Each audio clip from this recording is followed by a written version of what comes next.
not guilty of...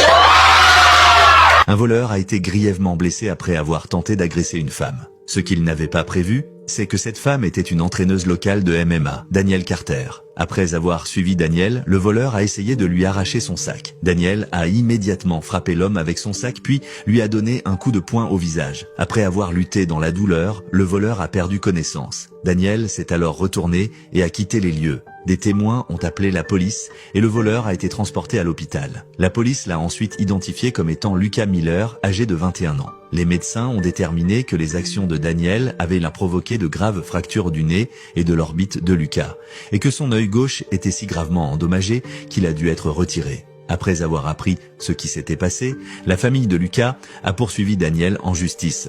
Elle a affirmé que ses actions avaient ruiné la vie d'un jeune homme de 21 ans et que, en tant qu'entraîneuse de sport de combat, elle avait utilisé une force excessive dans le cadre de la légitime défense. Des images de vidéosurveillance ont montré Danielle frappant Lucas de toutes ses forces, entraînant une invalidité permanente. La famille de Lucas a exigé que Danielle paie les frais médicaux ainsi que 1,4 million de dollars de dommages et intérêts pour préjudice moral.